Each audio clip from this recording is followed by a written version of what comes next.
Bill Crane, gives in this interview a crash course on how to be better in sales. Understanding the concepts behind sales will help you in every position in the company, definitely in leadership positions. And Bill does an amazing job in really breaking down how to do sales better.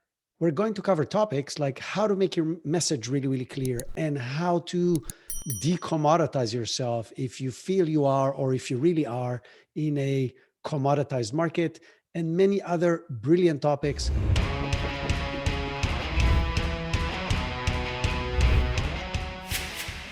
Brilliant.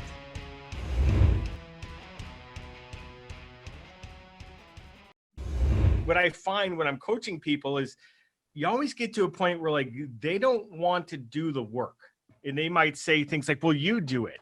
You know, you say it works, you do it. And I wanted to give a demonstration that I'm not going to ask you to do anything that I wouldn't do myself. On top of that, I'm going to do stuff that I know you won't do.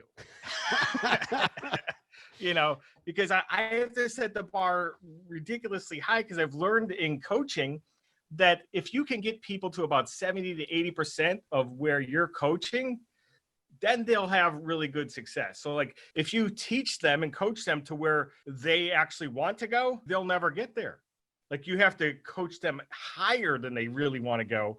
So because most people aren't going to, I hate to even say this, but most people just aren't going to give it their all. If there is an error in the human condition, it's that most of us don't live up to our potential, and myself included. You know, like I know that I now that sets the bar really high. If you're not hitting your full potential, I'm afraid what your full potential is.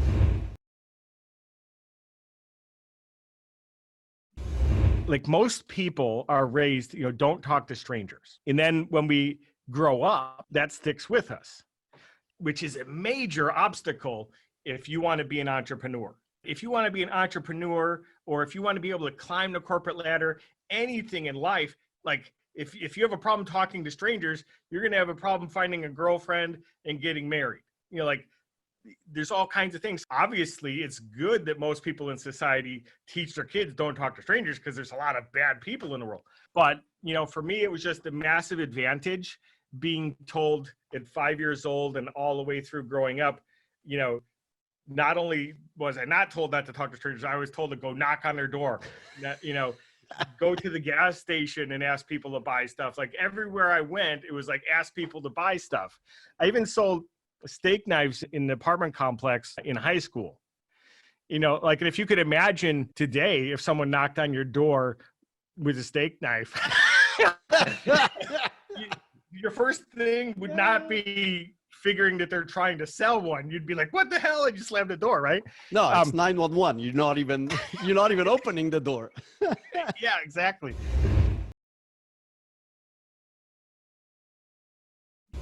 I'm 49 today, so I've been selling for 44 years. That's amazing. Professionally, you know, like the definition of professional is like if you're getting paid to do something, right? So along the way, I learned what not to do, what not to say. You know, like I've made every possible mistake in the area of sales. So it's not that I'm necessarily blessed with some innate ability to sell things. It's that every single thing I could possibly screw up, I've screwed up, and I have a pretty good memory. And then I'm left with what works. You know, so when I teach, train, and coach people, like I'm not telling them it's all guessing and testing. Like most gurus are like, well, okay, try this. And if it doesn't work, try that. No, my opinion is if you know what you're doing, you should be able to tell people exactly what to do and it will work.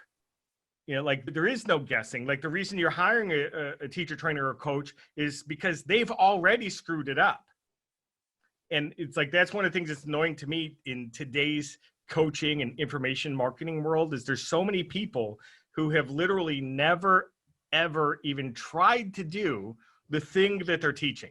They took an online class yesterday, watched some YouTube videos in a membership portal.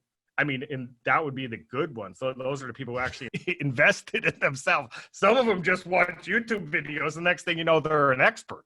Yeah. And so I have a problem with that.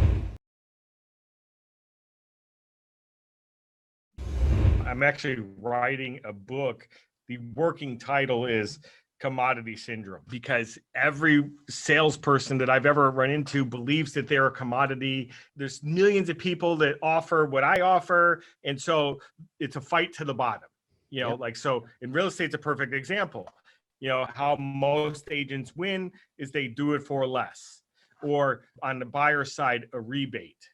So like if you buy $1 million house and I get a $30,000 commission, I'll give you $20,000 and I keep 10. Like that is the definition of commoditization. So the solution is always to decommoditize yourself. What is it in your business that people would rather have than a discount? So in real estate, for example, would they rather list with you because you will do it for $500 putting in the MLS and only pay out 2.5% to the other side? Or would they rather sell their home above market value? So you have to show them and demonstrate that, this is what the average list to sale ratio is.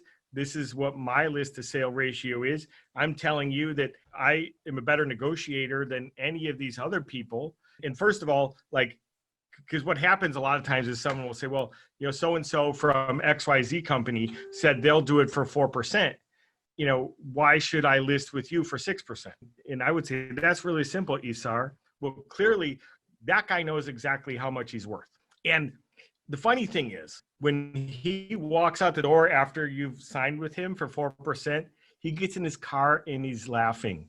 He's giggling under his breath. You know why, Isar? Because he knows he just ripped you off. He knows that he's not even worth 4%. But you want to know what's going to happen when you sign this listing with me today for 7%?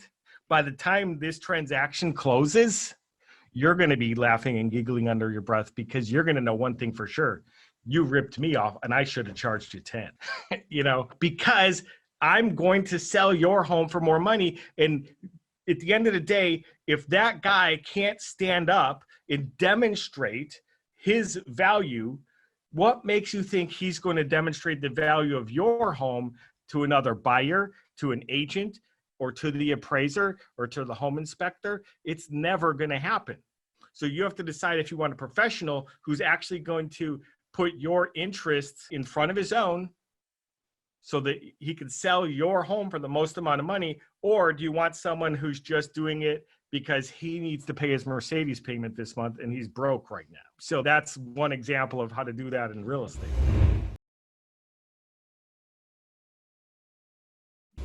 There's nothing more important in business than sales. Like, it's like you can't do customer service without sales. You can't do fulfillment without sales. There's nothing you can do without sales.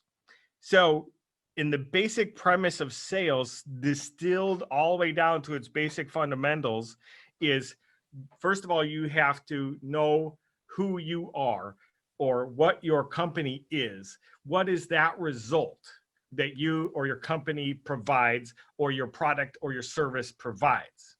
So in other words, this is what I do. This is the solution that I have.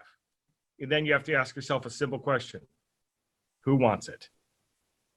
Once you know who wants it, you just find the people who want it and you say, hey, Isar, I know you have this problem.